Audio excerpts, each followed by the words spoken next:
Welcome, and thank you for tuning in to this Fireside Chat about the state of attribution and transparency in 2022.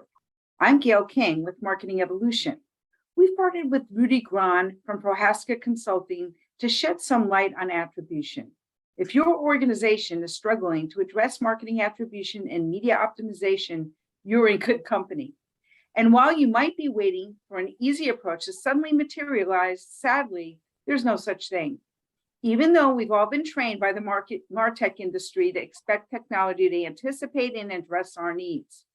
The silver lining, success with marketing attribution relies on people, process, and technology with the overarching requirement of transparency across these three main elements.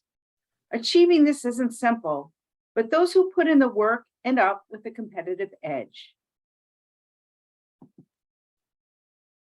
Our host, Rudy Gran, Prohaska Consulting's Measurement and Attribution Global Strategy Lead, and John Matthews, Marketing Evolution's President and Chief Operating Officer, discuss key aspects to consider along the path to a better, more transparent attribution strategy in today's complex data landscape.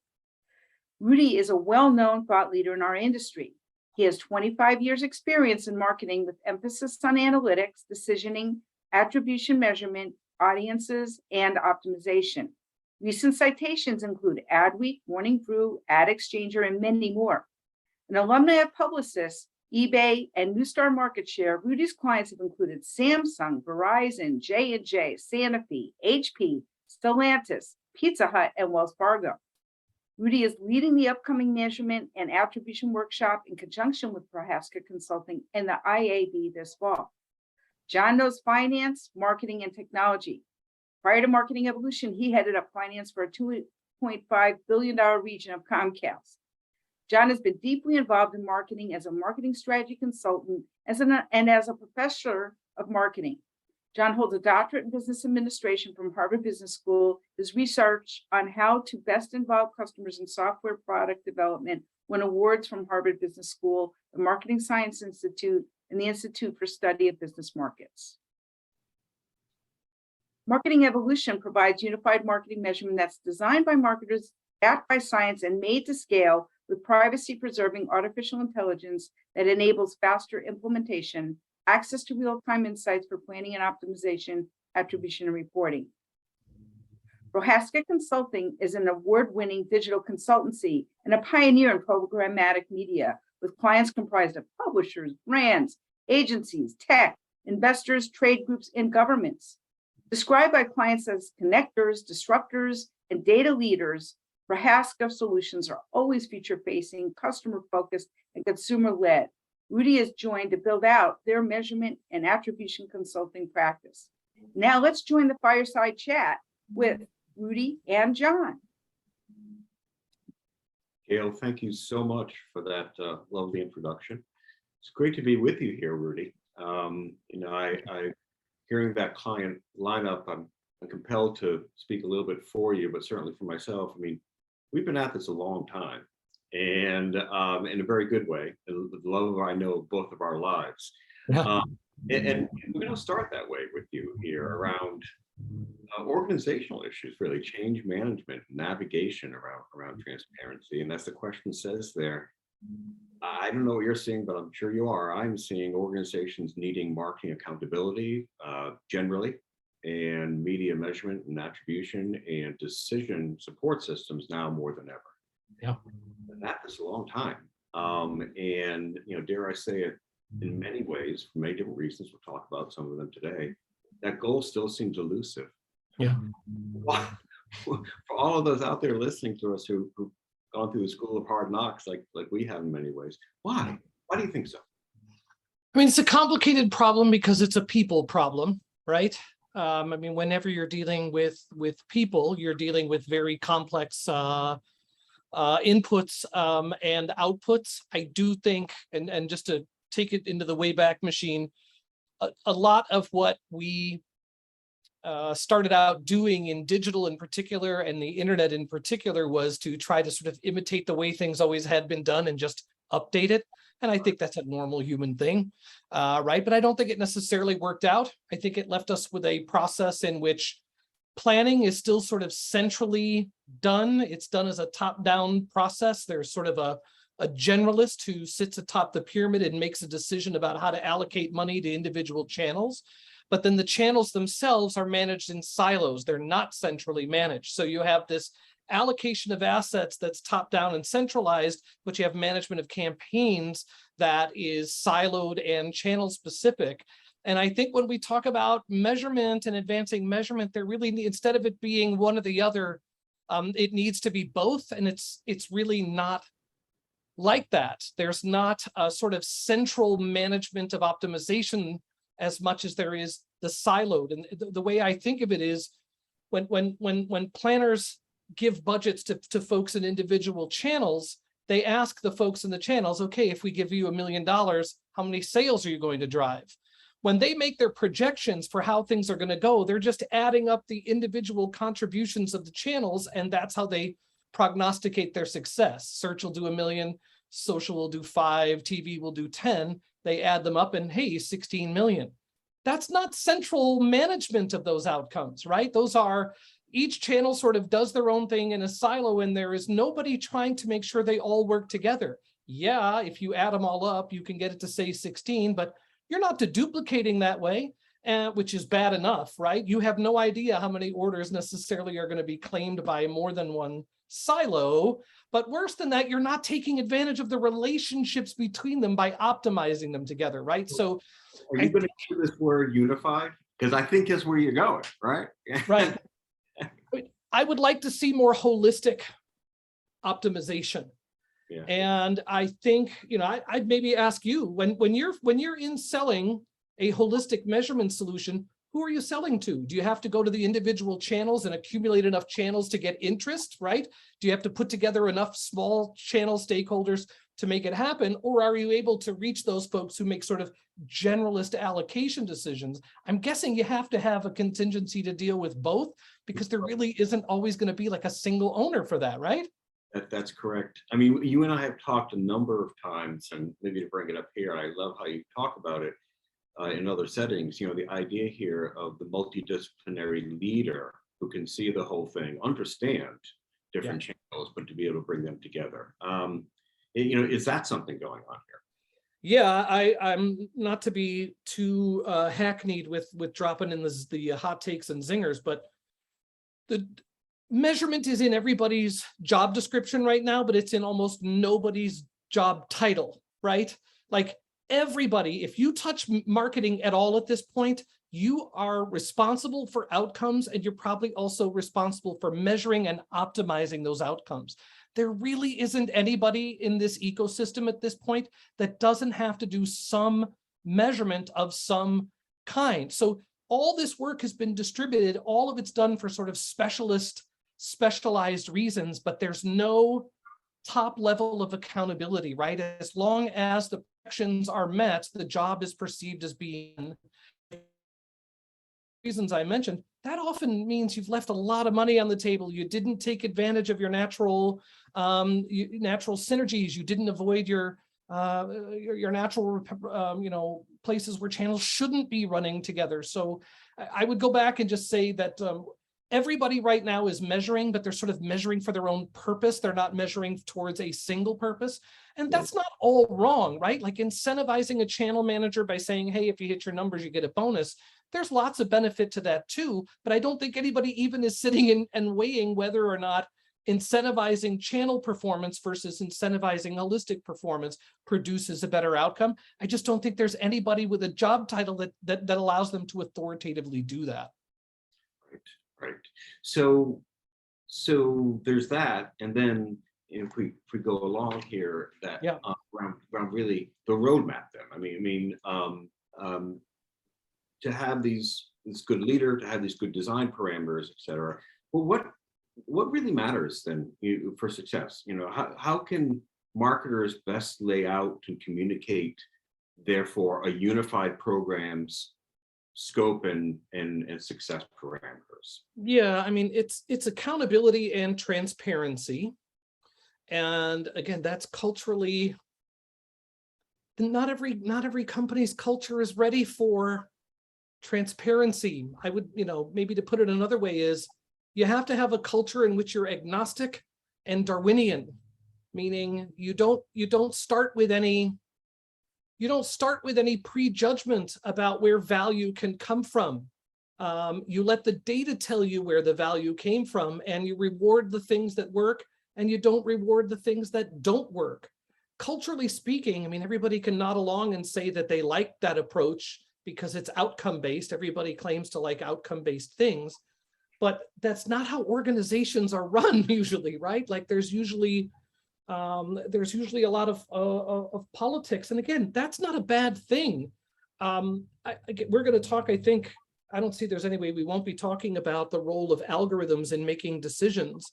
And I think everybody instinctively can see that the role of algorithms in decision-making is going to be growing. I think that's inevitable, but I don't want to overcorrect that direction either. Human beings aren't bad because they're difficult, right? There's lots of, relationships are also a huge source of ROI. Human know-how is also a huge source of ROI. The kind of agnostic and Darwinian approach I'm talking about is putting yourself in a position where you're agnostic as to whether the humans make the decisions or the algorithms make the decisions. You let the outcomes dictate which that was. And culturally, that's a really, really hard thing for people because they think the rise of the robots is here, and everybody's running sort of a rear guard action on automating marketing. And I don't think it has to be like that. So I went maybe meandered a little bit there, but it does come down to the optimizing and having a Darwinian approach of letting outcomes win, even if that means upsetting a process that's been optimized for a long time. It's hard. Exactly. I mean, Rudy, cheering for machine learning coming to media planning a little bit. I personally believe what you just described is what AI is wrestling with in general, which is getting that human in the loop. Getting the robot out of the human and making sure the human brings common sense into this process. And I think media planning and media optimization is fertile ground for that perspective as well. I mean, so I saw one of the slides, and we don't have to come back to the slide, but this idea of a single model, a single song sheet, and we just discussed the algos in back of that, right? And so I mean, that's one of your main points, right? Which is everybody has to have attachment to a single system. Not to put words in your mouth, can you talk to the room a little bit about that? Yeah, I mean, at risk of repeating myself on transparency, I think there are a lot of people who come at this with the expectation that all of this, that marketing measurement is going to be done in laboratory conditions, and that, that there's going to be a couple people in white coats that are going to have arguments about the particulars of models, and however they settle that discussion is going to settle the issue for everyone. That's just not real. Marketing measurement isn't always done in lab conditions, and there are certainly times where it should be, but we, even the folks in the white coats have to sort of take their biases out of it a little bit too, and understand. Like I'll pick an example here of, you think of the ad ops person who maybe fat fingers some data entry in a taxonomy and sends $1 million of clicks into the ether, right?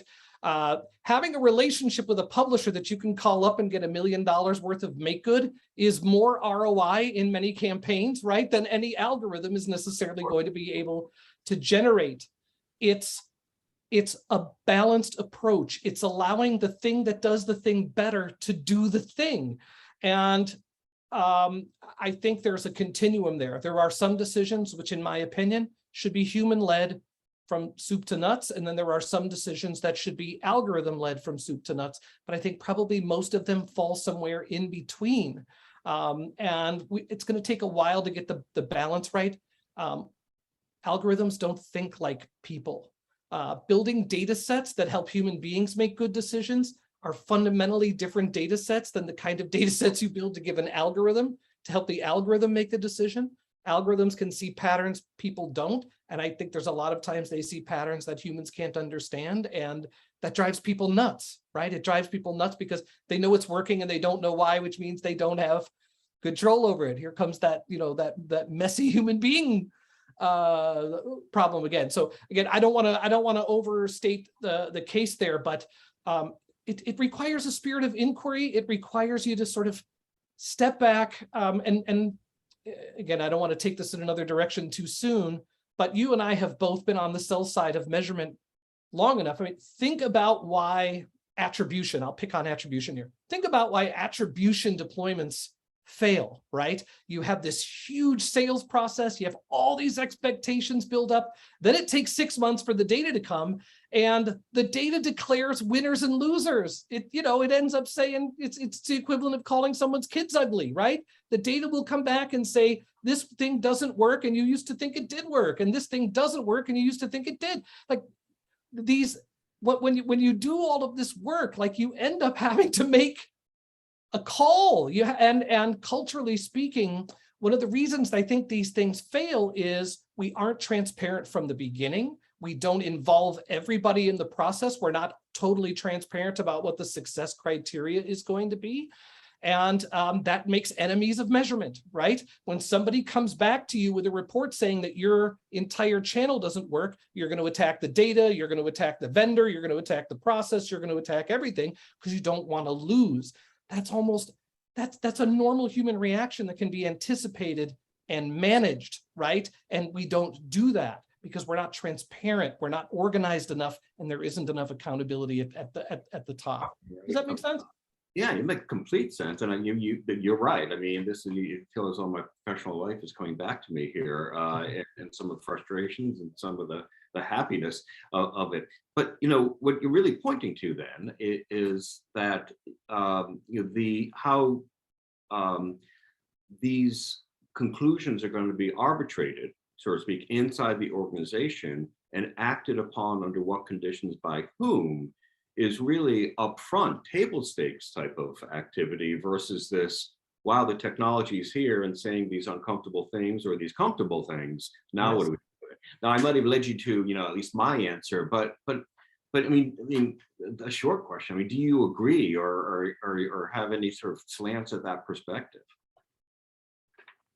Well, I mean, for me, again, I don't want to be oversimplifying of these things because I've made all these mistakes myself. And if they were easy to avoid, like I definitely would have avoided them, right? And I had to learn all of that stuff. I had to learn all of that stuff the hard way. I think we need to. Not to go on a sidebar here, but there's a couple other things here. Our industry is constantly changing. What's the average tenure of a CMO right now? It's gone actually, I think, slightly below 3 years. I'm not sure of it, but it's somewhere around. Right. Yeah, it's not a long time.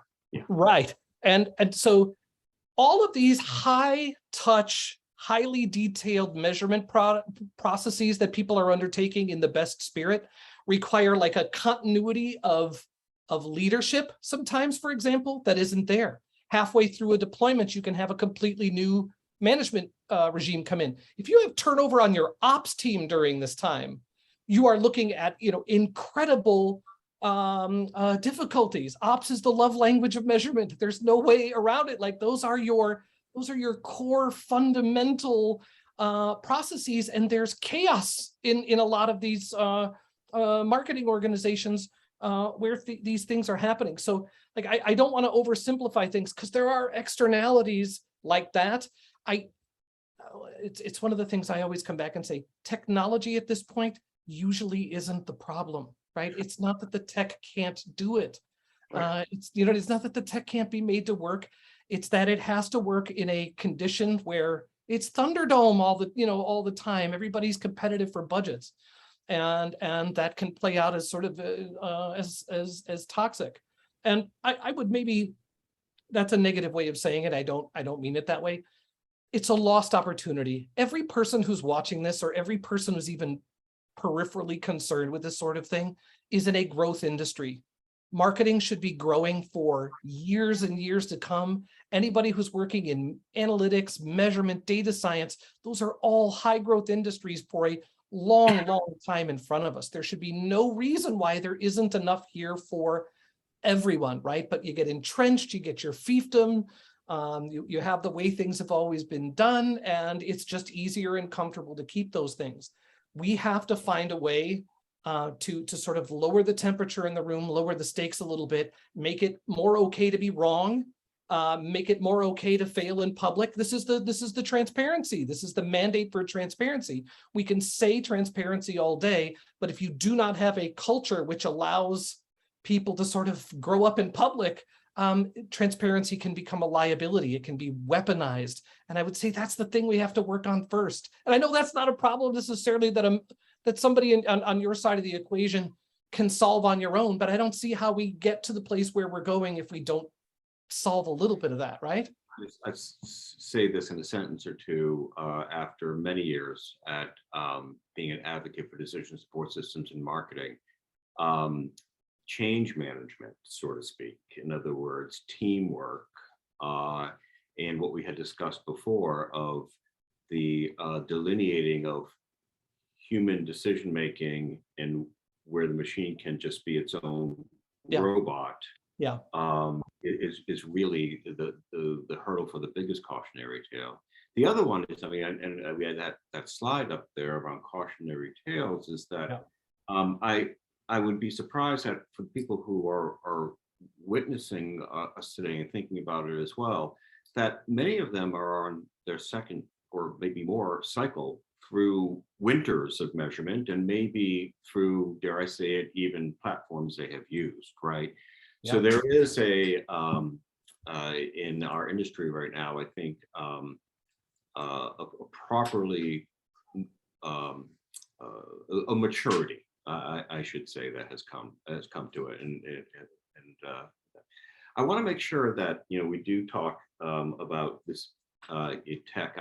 I know, Rudy, hopefully a plug for you here. You're doing the IAB series on measurement.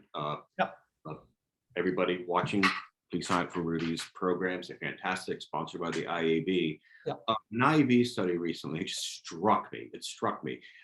Where essentially the conclusion of the survey said, at least to me, that many measurement professionals and many marketing leaders are sort of, especially with privacy issues going on right now, sitting around waiting for the next tech to come along and save them. I know that you would say, don't wait, but maybe we can talk about that a little bit, because everybody knows, I think, who would be interested in this webinar, that many things have happened over the past 3 or 4 years that have taken the first party data, et cetera, harder to fuse with other first party data.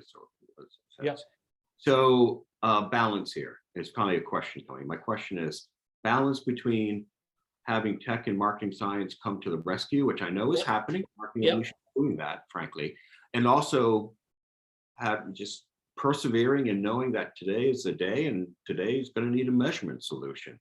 I mean, that's a tough balance, but you got to do it, right? Yeah. There's no option, right? You have to do it. And I think, and everybody fights the last war every time. So this is, again, part of the human thing. I would just say that if I had to pinpoint what I think the problem is, I think everybody's trying to get technology to give them a new way to do the same old stuff that we've always done. And to your point, I do think technology is on the way, and technology is going to fix this, but it's not just going to be a new way of doing the old stuff. I think the AI and the machine learning in particular is going to drive some fundamentally different ways of doing this. And not to oversimplify, but what most people call measurement is really just post-buy measurement of value. They're just trying to determine the value of the things that they already bought. The algorithms are going to work a little bit more like programmatic bids do, which is they're going to be based on predictions of future value, right? So right now we have the algorithms are working on coming up with bids A bid is a prediction of the value of an impression before you buy it, whereas measurement is treated like an assessment of the value of an impression after you bought it. Well, the more accurate the bids are at predicting the value, the less important it is to sustain both processes and of making accurate predictions and accurate value assessments afterward. It's going to become a singular process. And the data sets that you can generate through things like multi-touch attribution and things like MMM are going to be less about a postmortem. These are not going to be forensics documents anymore to try to explain what happened in the past. They're going to be the basis of predictions of future value. They're going to isolate the variables that the algorithms can use to predict which impressions to buy and what to pay for them when you do that. That technology is going to change everything, but it's not going to leave everything in place to just do things the old way. And Gail, you had the chart up there, and you don't have to put it back, but everybody thinks that solving measurement problems has to be done so that we can move on to even more super advanced stuff. I hope that's how it turns out, but I think people need to be realistic about this, which is doing measurement yourself and doing robust measurement yourself isn't cheap. It's also time consuming. You have to be able to demonstrate its value. What you're competing against really aren't things like more advanced measurement. You're competing against performance-based media, right? There are increasingly advertisers who find all of the privacy changes and all the measurement changes very difficult to deal with. So they just want to wipe their hands of it, and they just want to hit that easy button, which is, I'm just going to have the publisher run performance media for me. I know they won't overspend, and I know my charts will go up and to the right, right? This is, there's a role for that, right? I want to be Darwinian about that too. There's a place where performance media is appropriate, but is that really an appropriate response to the increasing complexities around us and the uncertainties around how AI will be deployed? I don't think it's the right answer for a total replacement of that. It's a replacement for part of it. That change management process has to be done by people who are at least conversant, but preferably fluent in measurement, because I don't know how else you determine the ROI of all the changes, right? And as we're winding down, I might leave with that point here is we've lost the plot, I think, to some degree. We are spending so much on data and technology, MarTech, ad tech, that we're spending more money than those things are, then we can prove that they're generating in value. If you're spending $1 million on media, but $2 million on data to optimize the media, you're doing it wrong, right? There has to be a proportion to, we're going to invest in measurement because the measurement makes everything work better, and here's how we know. That kind of structure, I think, is going to be the one consistent thing that's going to help everybody decide whether or not the tech investment makes sense, or performance makes sense, or any sort of combination in between. I'll tell you what, I'm going to add to that and land this and end on this point. It's going to get beseeching the audience, so to speak. I entered this industry from finance, and where I asked for particular on my financials in my region of a cable company, why am I spending? Should I be spending 90 million or 100 million on advertising this next year, and why is it 95, and how should I talk to my agency? So I entered this industry on, is advertising paying back? Now we're clearly well beyond that, and we are clearly at the point of proactively, as I put it, as you put it, Rudy, changing the game where the CFO CMO conversation is not about, are you worth it, where I had left that organization and came to this industry. It's more about, how are you improving it, how are you closing the loop, and how are you using your tools in there, because there are very technically advanced CFOs and CMOs running those processes. I'm asking almost everybody to take that leap and move on. And versus how do we do, it's how are we going to do, and how do we know it? When there's a lot of money floating around, I'm not picking on venture capital or the new economy, because that's how I've made my living. Like, I'm not dissing any of that, but when there's money everywhere and it's easy to get, the pressure to do those things isn't as great, right? When things are coming easy and industries grow double digits every year, whether you do anything or do nothing, those are not the times when people sort this stuff out. It tends to be sort of as we start the ride to the bottom of the cycle where these things have to get sorted out. And so to some extent, there's an opportunity here. I wish no one believe it. will. I think Like, so. if Yeah. there was ever a time for you to get your ducks in a row and understand how every one of your media dollars and your non-working media dollars produce lift in performance, this is the time. The last thing people should be cutting back on right now is rigorous measurement. Rigorous measurement is going to give you the roadmap out of the problems that we're all headed in. And the three of us, this is not our first time going through this, right? These are cycles, they go up and down. The ad industry is a fantastic place to work when things are great, and it can be nail biter when things are tough. But we're learning our lessons a little bit, and I think a measured, data-driven, ROI-focused approach actually is probably the best investment now that it's ever been, even though people may be tempted to cut it. It's the exact wrong impulse. It's the exact wrong time to do that, although, I might be a little biased on that one. Okay, all right. Rudy, it's always a pleasure to talk with you. I'm Thanks so for having me. together, and we hope and trust that people found some of this compelling. I know they're facing it themselves, and food for thought for this afternoon. So, Gail, thank you very much. Appreciate it. Thank you, both you, John and Rudy, for sharing your great experiences with all of us today. We hope you found some practical insights, everyone, to apply to your organization's situation about marketing attribution. Thanks for watching.